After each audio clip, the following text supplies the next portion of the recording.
গরু বিক্রি করতে গিয়ে বাজারে ঈদের কান্না। গরু বিক্রি করতে তার মনে মায়া লেগে গেছে যে এই ঈদের গরু কী কারণে সে বিক্রি করল।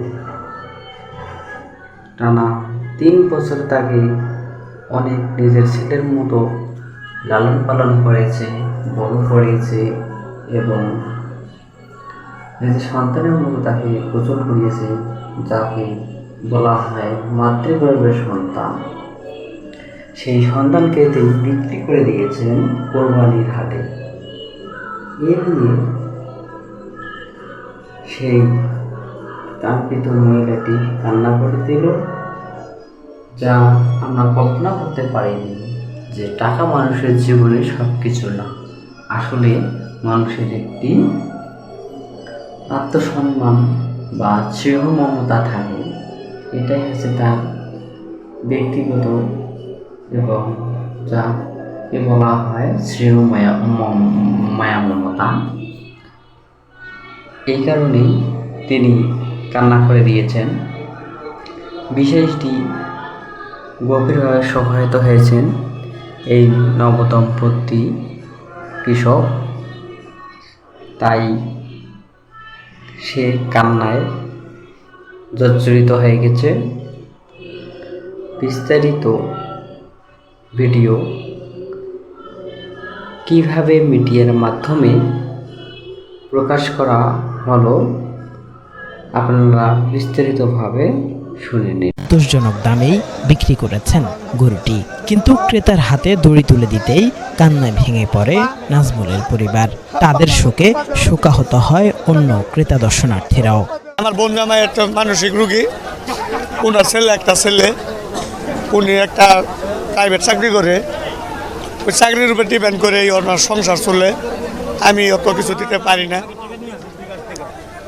ওনারই এটা পশুরা সবচেয়ে বড় আশা ছিল ওকে আল্লাহ রাস্তায় দান করা। আমি পারবো না, ওই অন্য কেউ যাতে ওরে কুরবানিটা দিতে পারে। তো অনেক জল্পনা কল্পনা, 5 লাখ 7 লাখ 2 লাখ 3 লাখ 2.5 লাখ, এর মধ্যে ইতি টানলাম 4,40,000-এর মধ্যে। তা আমি দোয়া করি আল্লাহর কাছে যে সবচেয়ে বড় বিষয় হয়তো ওনার কাছে দান করে চাওয়াটা দোয়াটা ছিল যে কুরবানি হোক, আল্লাহ ওনার কুরবানিটা কবুল করছে। ওর জীবনটা হয়তো আমি মনে করি সার্থক, কারণ কষাই যদি কাটতো অনেকভাবে ভালোভাবে কাটতো। কুরবানিরা হয়তো অনেক যত্ন সহকারে করা হবে। আমি দোয়া করি যে এই বিত্তশালী এই কুরবানির জন্য আমার কাছ থেকে টাকার বিনিময়ে, যদিও টাকার বিনিময়ে আমার কাছ থেকে এই অর্থের বিনিময়ে এটা কিনে নিল, জিপটা কিনে নিল। আমার ভালোবাসা ওর, টাকা ওনার। আমার কুরবানি হতো উনি রক্ত দেখতে পারবো, আমি ওর রক্ত দেখতে পারবো না। লায়নের যে রক্ত, এটা আমার চোখে দেখা সম্ভব না। আমার সন্তানের আমি যতটুকু ভালো না বাড়ছি, ওর চেয়ে বেশি আমি লায়নের ভালোবাসি। একটা ছোটো ব্যবসা করি, এই ব্যবসার কাছ থেকে আমি রাত্রে অনেক সময় 11টা 12টা 1টার দিকে যাই। আমার 2টা সন্তান আছে, আমি ওই সন্তানের কাছে যাইতাম না। সর্বপ্রথম আমি এই লায়নের কাছে গেতাম। লায়ন আমারও স্পষ্ট মামা ডাকে, ওর কথা আছে, কথা বলতে আমার বুঝি আর কিছু। আমার মামা ডাকতেছে, আমি যখন ওরা কইতাম না আমার আদর করো, চুমা দাও, ওই আমার আদর করতো, চুমা দিত। ওদিকে মানিকগঞ্জের সিংগাইর থেকে এই হাটে নিজেদের পালা একটি গরু নিয়ে এসেছেন ইলিয়াস হুসাইন। দীর্ঘ সময় পর্যবেক্ষণ করে তাকে গরুটির পাশে বসে ক্ষণে ক্ষণে কাঁদতে দেখা যায়। কারণ জানতে চাইলে আরও কান্নায় ভেঙে পড়েন ইলিয়াস। বলেন, মায়ের শখের গরুটি অন্যের হাতে তুলে দিবেন ভাবতেই ক্ষণে ক্ষণে কান্না আসছে তার।